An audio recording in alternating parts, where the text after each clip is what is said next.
Hey, how's it going, everyone? Today I want to take some time to show you a game that I've been demoing lately called the Varz trading card game. Now, you might be saying, what the heck is Varz? And that's a fair question. Varz is a Japanese only YouTube series. It's a virtual augmented reality zone created by a guy named Daisuke, and it is a little bit Super Sentai meets VTubers with like a dash of live action Code Lyoko, if that means anything to any of you. I've not watched all of it. I've watched like 1.5 of the episodes just to kind of get a taste for like what it actually is. But the card game itself is based on the characters in the show. So if you get into the game, you could get into the show. If you like the series on YouTube, you might be able to get into the card game that way too. I think it's an interesting way to bridge the gap. It is like an IP-based game, but based on like a really small self-promoted and published IP. This here is one of the demo kits that the Daisuke has been sending out to get people kind of into the game. The game is still in kind of like a pre-Kickstarter state. Right now they're just getting like the first of the demoable copies out to people. They've had some print and play for a little while, and they've been playing on Tabletop Simulator with kind of like a little starter deck league and that kind of thing. But I haven't seen yet any videos about these demo kits and like what physical cards are like so far. So I wanted to take some time to kind of dive into this, show you what I have learned about the game, just tell you what I think of it, where I'm at with it, and you can kind of decide for yourself from there. This box is, is shiny and cool. I'm not going to spend too much time talking about it because it is, again, it is literally just a sticker on a cool cardboard box. It is just packaging for the sake of packaging to get it out the door.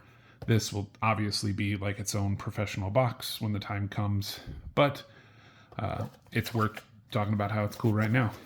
Inside the box, you get 2 of this, or well, I guess it doesn't quite fit in the box because folded up, it's a little bit larger, but on the bright side, it's not folded one extra time right here, so it actually lays out super flat, which is really good because, as you can see, the board state for this game gets kind of nuts. You have a second player who has their mat connected to yours here, and you have like this whole grid, and sometimes with these like kind of paper playmats, the fold ridges are really intense, and it's hard to get these to lay flat, which makes it really difficult to play on them.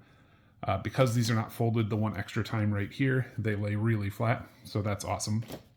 But as you can see from the mat here, you have your typical like deck, discard pile, remove from the game, exile, whatever you want to call it. Down here, this is where your resources, energy, lands, whatever you'd want to call it, would go. This skill deck functions a lot like a stone deck from like Force of Will, or a Dawn deck in One Piece, a resource deck in Gundam, any of those kind of games where like your lands come from a second deck that starts over here. And then this is your battle zone. You've got a space right here, which is where your hero starts the game. You have these portals where you have like individual decks of cards, which we'll get into in a minute. You have to either destroy all these portals that on your opponent's side of the field to defeat them, or defeat their hero. Within these spaces, as you can tell by these sort of 6 icons, this is called a land. A land. There's one over here, one over here, and there are a lot of cards that will care about like when you play a creature here, it gets like +1 attack for every other type of creature in the same land, and that means like in the same connecting zone to the portal. So that's kind of cool. There's a little side pile here, which is just a place that you can put your destroyed portals. And just a neat little playmat. Normally I do this kind of thing a little more zoomed in. I don't show off this kind of mat. But this one is like really integral to the game, and it's important to that. A nice thing that they've included is this game also facilitates multiplayer. So on the back side of the map, you can connect the map, and then there's spots for additional players. And you can put this tells you kind of how you should have your deck kind of set up over here. Wherever off board that you have. And then here it shows you some sort of setups for how people should sit at the table. were you to play 3 or 4 or 5 to 6 or 2-on-2 dual hero, which is cool. It's neat that there's a lot of game modes already baked in from there. With a board like this, you'd probably want that. Inside the box, you get a bunch of stuff. These dice don't come in there. I have them in there to keep them tidy. Otherwise, they sort of flop around. Ignore that. You don't get any dice. Those belong to me. But you get a nice little rule book, which, as you can see, features one of the interesting, things about this kind of card game is that you actually have some live action characters mixed in with it. The heroes themselves, the princesses, they are called V-Syncers in this game. And they start as a normal real life human. And then, who knows, maybe there's like a demon or something in the show, but like they're played by human actresses. And once you hit a certain resource threshold, they flip and they go into their V-Syncer mode, which is when they get into their augmented reality virtual forms. They're kind of like VTuber mode, if you will. And once you flip your card over, you go from like a live action character to like a kind of anime styled girl, or just different, like all the characters kind of look a little different when they flip, which I think is interesting. But you start out as a human character. I'm curious to see if we'll get more of the sort of like human element of the characters on the cards in the future. Right now they exist exclusively on the like hero side of the card. But inside the box you get green, purple, blue, red. This is silver, blue, and yellow. Each of these decks, there is a character deck for it. It's a starter deck, and then their skill deck and portals. So as I said, you've got your portal decks that'll go up here, your resource deck that goes over here, and they have an individual box for that. Each pair is nice and paired up. You've got Yoka here. She's sort of your archer kind of character. Fire. As I mentioned here, she's got the kind of devil horns there. That's why I was saying, like, maybe she's not human, but like she's a human actress. Got a silver one here. This is Rion. She's like kind of a hacker. We've got Tamaki. And we've got Saya. Now, the back of each of these boxes, I'm going to get them kind of out of the way a little bit here because there's just a lot going on. So these boxes here, you've got your starter deck, and on the back, it tells you, welcome to the game. This is the green faction. Here's a couple of the cards in it, deck contents. And then it tells you a little bit about what the deck kind of does. Now, as I said before, I'm not going to talk too much about like individual packaging and stuff right now, because even these are sort of just demo packaging. All obviously super subject to change, where they're like really early in that part of the process. So don't pay too much attention to like this element of stuff. But it is nice that it's not just like a pile of printed cards like cellophaned in a box or something. They at least have little boxes for storage. But your green color is, well, hang on, I'll start with this. So Varz is a very familiar game in a lot of ways. There are a lot of similarities to Magic the Gathering, where you've got, your lands, you play creatures for lands. They have like a summoning sickness that basically can't be tapped the turn they're played. You can block attacks to defend when your opponent targets your portals, or if they target, in this game, you can target other creatures. You can just attack creatures as well, and then other creatures can block for them too. You have spell cards that are commands in this game. They function like a sorcery card. They're played on your turn in your action main phase, and there are also slash cards that are played like instants. They can be played on your opponent's turn or during battle, just little like combat tricks and stuff like that. The rule sheet itself does a really nice job of covering kind of everything you'd want the game to tell you. It's got a pretty simple breakdown, introduction to the game, how to win, what kind of cards go in a deck, how to use the skills like the lands, the game system. There's sort of a range movement system because you are playing on a grid, so your cards can move every turn a space along the grid. And it's a pretty simple set of rules. I've played a ton of these like indie games, and much more in-depth rulebooks than this have been much worse even. So I was impressed with how well this game just played. I didn't have to have... I've played a ton of these where like I've had to stop the game and then go message the creator how to like get through a situation. We didn't really run into any of that. Everything like sort of made sense. So I think it's off to a great start there. You can see from the mat here, there's a ton of breakdown of like what each of the zones and what have you are on the card. It talks about the different land circles. But yeah, it's just a simple little rulebook. This is all you get. That's all there is to know. The game kind of plays itself otherwise, which is great. So like I mentioned, the game has a lot of similarities to Magic, or just other kind of, not necessarily just Magic, obviously, but you can tell that there's a lot of Magic inspiration here. To you know, whether or not that's a good thing to you or not, that's obviously up to the individual player, but it does make for a really familiar game experience in a lot of the like core mechanics. Moving around and blocking and stuff are a little unique. For example, if you have a character here and they are attacked, if you have a creature who is adjacent to the attack target, they can block, not necessarily the attacker, which for me was a little bit confusing at first. So I'll show a little bit of an example of that as we get into it. But as you did it more, it made more sense that you were like all in this land together, and as long as you were like kind of here, you could defend each other. So that made sense. So as you go through kind of each of the colors, a lot of the similarities to Magic, you know, when stuff will carry over. The colors are arranged similarly to how they are in other games. You've got the purple color, which is your, you know, dark element stuff. It has a curse effect that gives their opponent takes extra damage from your effects. When your cards die, they take damage. You can make them discard cards, you know, things like that. Just like sort of, it's got a ton of removal. Just your basic removal, not necessarily control, but disruption color, I would say. You get a little bit of grave interaction and stuff.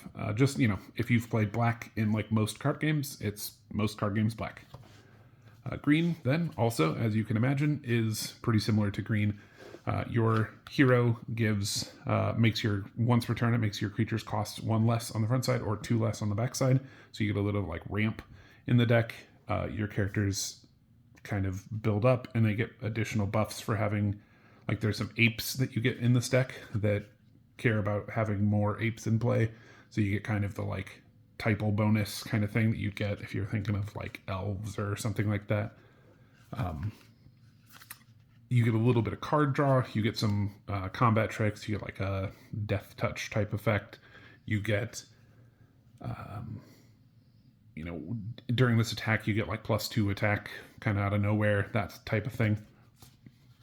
You end up ramping into some big like kind of stompy style guys. If you've played a green deck, you've played this green deck mostly. Red also then is a lot like red. You have burn damage, you have haste. If you've not played Magic, I've been saying a lot of this based on if you have, because most people have, but if you haven't, like this has some guys who can attack the turn they're played. It's got some trample damage. In this game, it's called Overstrike, where if it does more damage than you have remaining health, that amount carries over the blocker and will go to the target. So you can get through some of that kind of stuff. Again, a pretty standard red deck. Blue then, as you can sense a theme, I'm sure.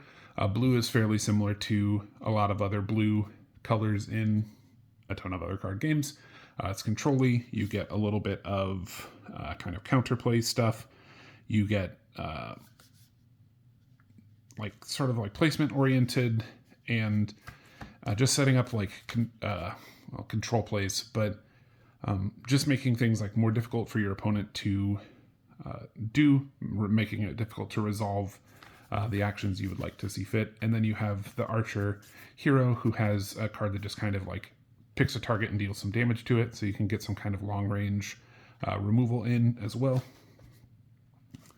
Then you have yellow, which I wouldn't say is all that much. I mean, I guess it's a little bit magic white. You have a lot of characters in this deck who get like +1/+1 counters on them, which is, I guess, a fairly standard white type thing. In Magic, you get characters who do kind of burn damage based on the amount of portals that you have in play. So as long as you're still fully defended, you can just kind of ping multiple things, or you can do widespread kind of whole region damage, which is cool. Not really a lot of other colors have access to that. It says that it is the defense and protection color on the box, and that is true too, because a lot of it is like when it's in battle, it gets an additional attack, or a +1/+1 counter basically. In this game, it's just a +1 counter because your health and attack are the same stat. But yeah, you just build your characters up bigger. As you play more stuff, you get more guys. As they survive battles, you get more counters. So you just kind of build up into these bigger dudes over time, and then you have these kind of board wipe type of damage spells. And then finally, there's silver. Silver doesn't quite have a magic counterpart, if you will, because it's like movement based. So you don't really have that in Magic. You don't have something to kind of equate that to, but you have, in this game, the character can, it's kind of a hacker character, so it's all about like teleportation, manipulation of the board state. So your hero has like flight, and so it can jump like across the board. There are just characters who can leap, so they can leap over a space, like they can move like this instead of just over one. Normally you can't move through another card. These can kind of jump over it. You have cards that will rotate the whole table, which is awesome. Like this whole, all 6 of these spaces will just rotate one spot. So you can use that to like really mess up the placement of attackers and defenders. A really cool deck, actually. And then each color has their own portal box as well, which gives you a little bit more detail into the like individual skills that a deck would have. You don't just have like, this isn't just a box of like 10 forests, you know. You do have some basic like green stones, but you also have a couple of individual skills that are unique to each character. And so this one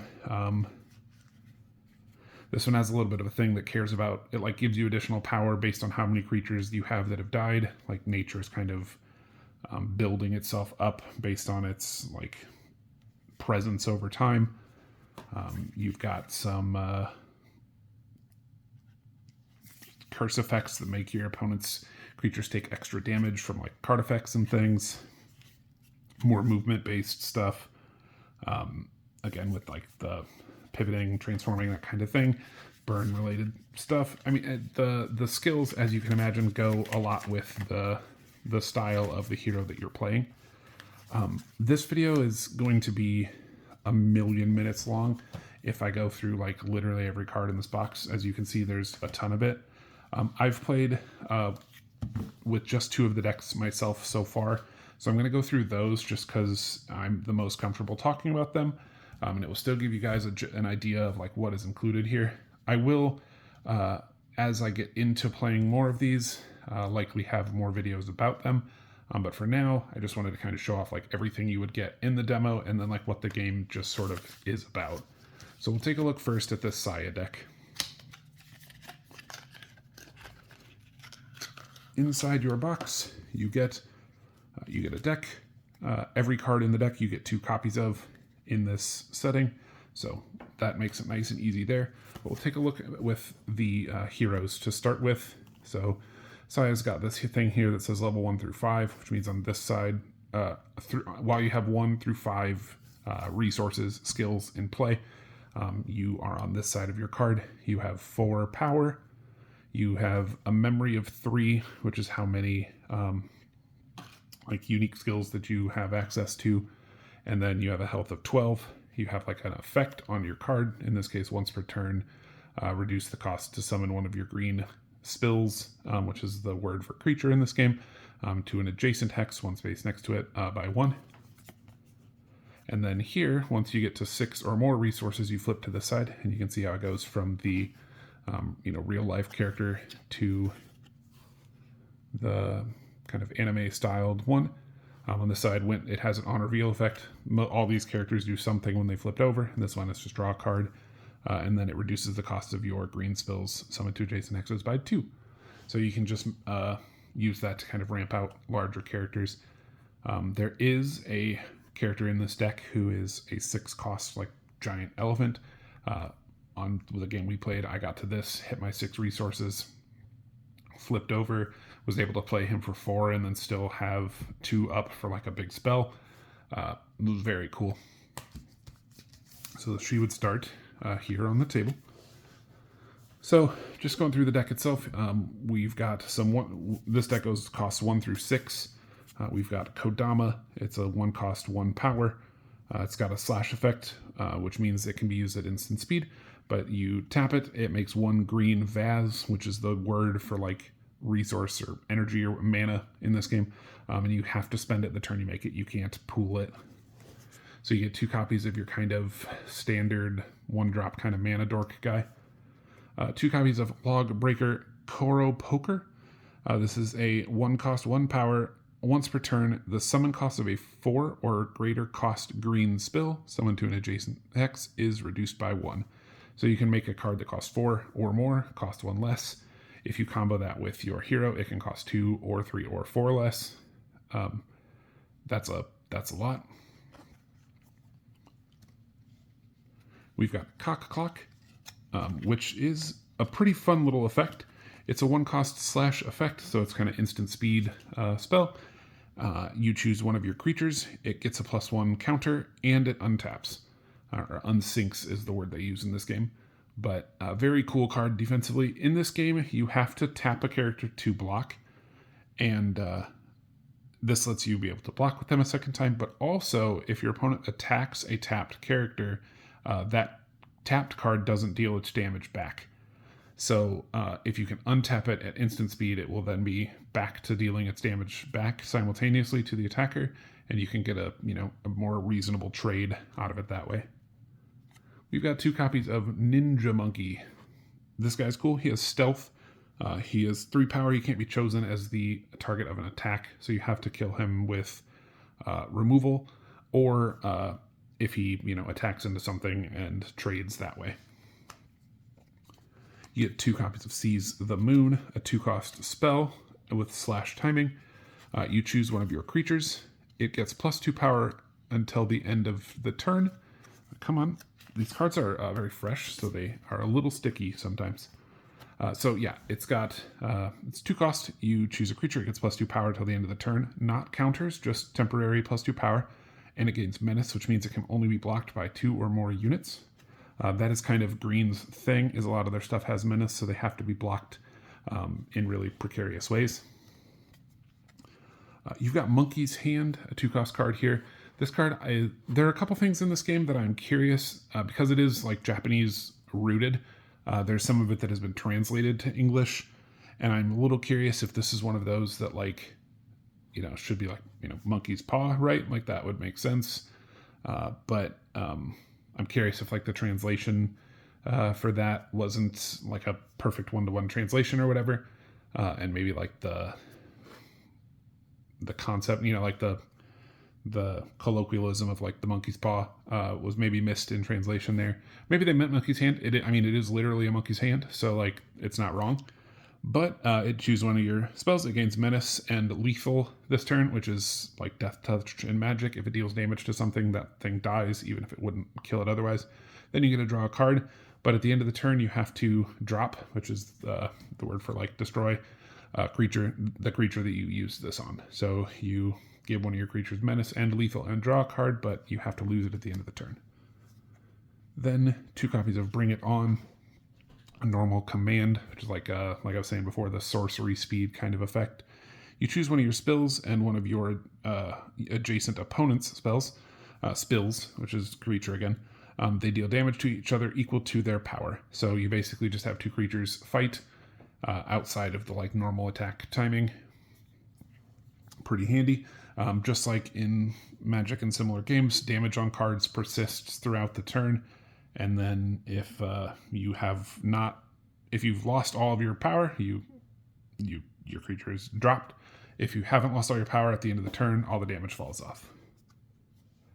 Charging Boar, 3 cost, 4 power, has Menace, has to be blocked by 2 or more creatures.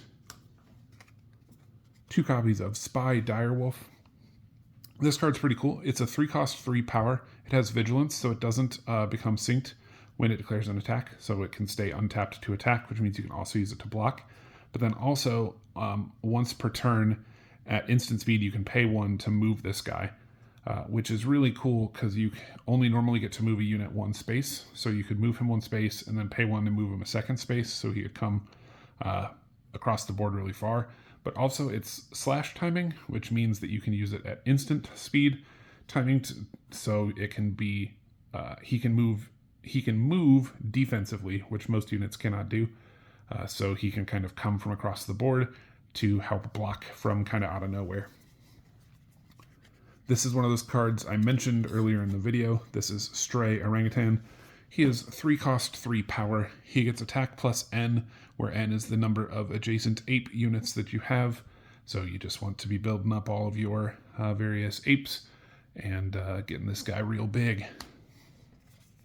This card is one of my favorite cards in the whole deck. Maybe one of my favorite cards I've seen so far. This is 4 cost, 4 power Shinobi Wolf. He has stealth, which means he can't be attacked, and he has vigilance, which means he doesn't tap to attack.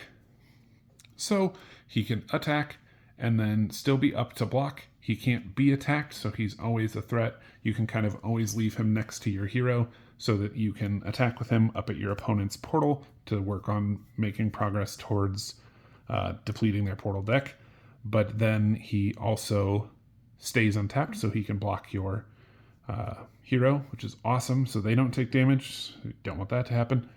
But because he doesn't tap and your opponent can't attack him, they have to attack something else. So he stays either really safe or is a really surefire blocker. Then to go with that kind of concept, we have Guardian Lion, who is 4 cost, 4 power. All of your other units on the same land as this, which again is the 6 spaces that this portal points to, gain Veil, which means they can't be targeted by spells or abilities. So if you can combo this up nice, if you get this guy in play and Shinobi Wolf on the same land, he can't be attacked or targeted by spells or abilities. So he is just like perfect, like completely safe from your opponent's cards in literally every way. Unless you choose to put him in harm's way. Then, more along the ape line, we've got Lonesome Grand Ape, 5 cost, 5 power. Menace, he has to be blocked by 2 or more creatures. And then when he declares an attack, he gets plus power equal to the number of your beast units on the same land. Basically, all of these cards have been beasts in some capacity. So for each beast that you have in the same circle, he gets an additional power. So he can be, I mean, in a perfect world, he could be 5, 6, 7, 8, 9. He could be, I guess 10 power total, 11, because he would count himself. That equals to the number of your beasts, so not even other beasts. So he'd be a 5 cost, 6 power regardless, but you could have 7, 8, 9, 10, 11 if you had a full circle of beasts. So he could be really, really big. Then there's Longpaw Bear, which I think is one of the more interesting effects in this deck. 5 cost, 5 power Menace. I'm sure you've seen the theme by this point. As an action, you can tap this character. In this game, it's called Sync. And then once per turn, choose a direction and deal damage to all spells within the designated area equal to this unit's power. And you can see there's like a bar that shows you. So basically, in some direction, within 2 spaces of him, he strikes for 2. So just really cool. And it is straight in front of him. So just make sure you position him in the right spot to be able to hit the relevant zone. But you just choose a space, go 2 direction, 2 spaces that way, And there he goes. I think this card is sweet, and I think that, or I hope at least to see more of that kind of effect from green in the future. And then finally, we've got the Mournful Elephant Tonki. 6 cost, 8 power, has to be blocked by 2 or more creatures, units, spills, if you will. Just a big, beefy elephant, hard to block, easy to cast because of Saya's effects. He's great. This deck is cool, and I think the green playstyle is one that I really like in other similar games. This particular green starter deck, I think the starter itself is missing a couple of the things that would kind of fully elevate a green deck. You do get the kind of ramp element where you get to play creatures for cheaper and earlier than you should. You get a little bit of that multi-creature kind of typal effect. So it still feels very green, but I'd like to see like trample or overstrike, that type of thing that would give you some kind of bigger benefit, because all the creatures still have summoning sickness, you know. So you play a card out, you have to wait a whole turn before it can do anything. When it comes back to you, if it survived, which has, as I've seen from facing the purple deck, can be hard to get to happen. There's a lot of removal that exists in this game. Once it survives, you need to have some kind of pressure that it can apply over top of stuff. So if it can be really big and crash over chump blockers, because right now, like, I can play this 6 cost 8 power elephant for 4 or 3, I guess, if I have my little character out and I'm flipped. So I play this 8 power guy for 3, which is, you know, which sounds nuts, but I play him, and then my opponent, I attack their hero, and then because you can block with anything adjacent to the target. If I had the hero here, and I chose with this character to attack this, any character here, here, here, here, or here could block for this, could block for this character against this. So because of it, you always have a lot of access to blockers. Because of that, when I attack with this, they could just choose like a 1 cost from anywhere around here and just jump. And then he has to survive like a whole nother turn. And it's just sort of, you know, it's hard to kind of get the value in that sense. Granted, it is Menace, so they have to pick 2 guys to be able to block, which is good. But there's a lot of removal that is not like cost restricted either. It just is like just destroy or drop a unit. So getting characters to stay on the board can be a little bit of a challenge. With that being the case, I'd like to see a little bit more pressure, I think, maybe from the green deck. It has like the roots, no pun intended, of like getting the big stuff out and ready, and then it just kind of doesn't close the game from there. I'm curious to see where they go with the extra effects that cards like in the booster set and stuff would give this. I want to show real quick the spirit deck that would come along with this. So inside here there are, you have 9 spirit cards. In this case there are 6 basic stones. These create a colorless mana, or you can tap them to create 1 green. Colorless in this game is basically whatever color your hero is. So these create green while you're playing green.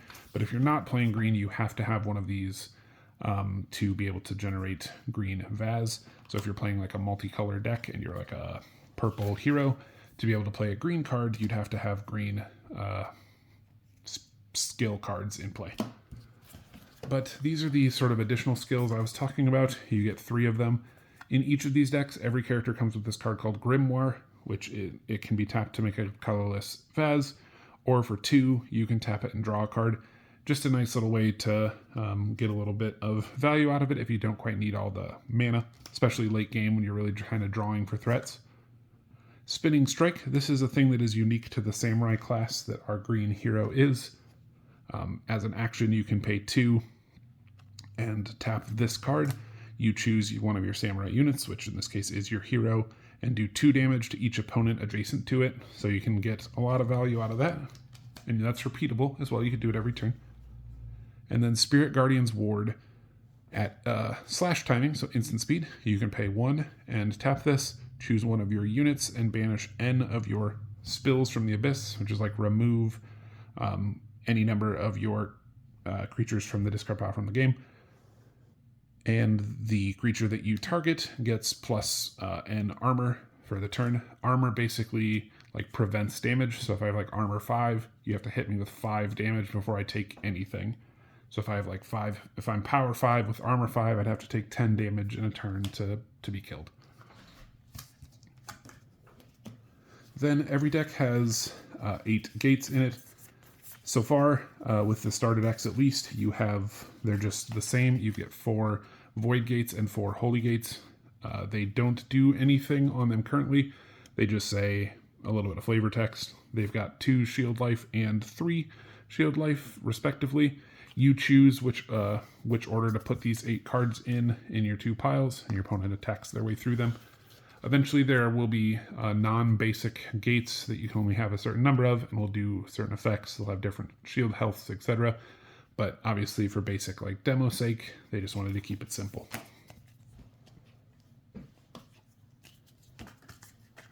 All right, and then this video is long, and I apologize, but I do want to show you the Tamaki deck as well. So I will go a little faster through that because I don't have to kind of explain as much, like mechanically. But Tamaki, also, all of the heroes are on their front side on 1 through 5, and then 6 up on their back. In this case, becomes the Soul Plunderer character here. Her thing is that all adjacent units get Curse 1, which means they take an additional 1 damage when taking damage. When this character flips, you just choose 1 creature and destroy it. It is so strong. But then all adjacent units take 1 extra damage when taking damage. Same effect as the front side, but when you flip, you're just going to blow up anything you want. So we've got 2 Plague Rats, 1 cost, 1 power. Adjacent units get Curse +1. You set 2 of these up, they get Curse +2. If you attack with this, that means they're going to take 3 damage. It adds up really fast. Feigning Sleep is kind of a weird spell, but it's slash timing, so you can use it on your opponent's turn. It costs 1. You choose one of your units and untap it, and then it can't take damage for the turn. So you have to be, and sink it. So tap it. So you have to be able to tap a character. It can't be already tapped. But if this character were to be attacked, because you can attack untapped stuff, you'd have to choose to tap it, which means it won't deal damage back, but it can't take damage for the turn. So you can use it as a way to protect an important creature. And then you have Lover's Demise, which was one of the spells that was nuts. 1 cost, choose one of your spells and an adjacent opponent spell, and drop both. So you just pick a creature, pick one next to it, and kill them both. That was what my opponent did. He had this Money Key Kanuki in play. He's a 2 cost. He played this 1 cost spell, blew up this guy and my elephant. It was brutal. So 2 cost, 2 power. You can tap him to reduce your life by 1 to draw a card. If you want to get greedy, you can do a little bit more card draw. Spoiler alert, you probably will want to do that. Being able to, you have 12 life, and you have to get through a good bit before you can actually make that hit the hero's life. So it doesn't hurt too bad to use this a couple of times. Little Wraith, 2 cost, 1 power. When this card is put in the drop area, you choose an opponent and they lose a life. Just strong effect. Also, because cards will attack into each other, you can just choose to attack one of your opponent's dudes with this guy. It does 1 damage to them. They do any amount of damage to this guy and he dies. Then you take 1 health. There's some really strong combos you can set up that way. More we'll get to as we keep going. Then Hollow Heart Teddy, 2 cost, 1 power. When it goes to the discard pile, you choose a player and they discard a card from their hand. So similar to Little Wraith, you can see that when this card just dies, it gets a little bit of disruption. Money Launderer Raccoon is a fun one. He's 3 cost, 3 power. When he comes into play, you discard a card from your hand, then you choose a card in your Abyss and return it to your hand. So you can cycle out into something a little bit stronger than you had, a little bit more impactful. You can re-grab one of these guys that does something brutal when they are placed in the discard pile. We've got 2 copies of Jewel Moth, who's a 3 cost, 2 power. It has flying, so it can shift to any empty hex on any of the 6 points that this space is pointing to. And then all adjacent opponents' units get curse +1. You can see that the curse just kind of really stacks up in this deck.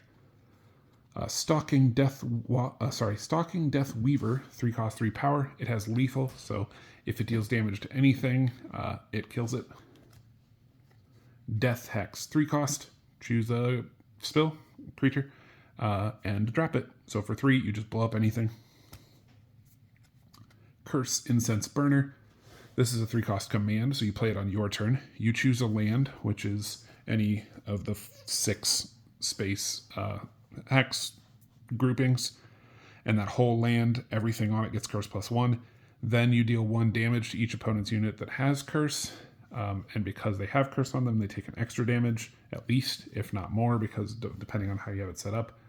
So this card just says, at the bare minimum, pay 3, do 2 damage to everything on 1 set of 6 circles. Are really strong. Here's that other card I was talking about for the combo with the Little Wraith and Hollowheart Teddy. It is Shrieking Beaver, 4-cost, 3 power. Whenever 1 or more of your spells is put in the discard pile, deal a damage to each opponent's unit within 2 range of this card. So when one of your cards dies, this guy just screams, does 2 damage to stuff, maybe more because of curse. So really quickly, you can like swing one of these guys, make your opponent lose a life. This guy dies, everything in the space takes 2 or 3 or 4. It adds up really, really quick. More removal, check it out. Starving Pig, 4-cost, 2 power. When it comes into play, you choose an adjacent creature with a cost of 3 or less. You banish it, which is wholly remove it from the game. And then this guy gets +1/+1, or they call it power 1 counters in this, but it's like a +1/+1 counter equal to the cost of the card that you blew up this way. So you get a 4-cost, 2 power guy. He kills something 3 or less. In a perfect world, he's going to be a 4-cost, 5 power. But he's a 4-cost 2 or 3 or 4 or 5 power guy who also removes something. Then you've got the Queen of Moths, a 5-cost, 5 power creature. It has lethal, so any damage it does to something is enough to kill it. And then this turn, all opponents' spells on the same land as this card get curse +4. They take 4 extra damage anytime they take damage. Now, this was one of the few cards that we were confused about because, like, this turn, all opponents' things take damage, but it doesn't say like what that turn is. Is it like the turn this card is played? Is it like do you use this effect every turn? I feel like this should have a on enter or action keyword associated with it that might not be there. So I'd have to see what that one means. We played it as when it enters play for the remainder of turn, everything gets 4 extra damage. That felt the most fair. Having recurrable damage +4 on everything, like every single turn or something, feels like not the intention. And then finally, 2 copies of Princess Tanuki, 6-cost, 4 power. It has Veil, so it can't be the target of spells or abilities. And then it has Trigger. Once per turn during your turn, when one or more of your spells, creatures, are dropped, they go to the abyss, they die, you draw a card. So once per turn, when something dies, you get to draw a card. In this case, you can combo it with burning them and then doing a bunch of extra damage. As you can imagine, this deck piles up its value really fast. You have to be really careful about where stuff is sitting on the board, where you allow stuff to remain on the table, because it all kind of chains into each other into kind of massive amounts of free damage.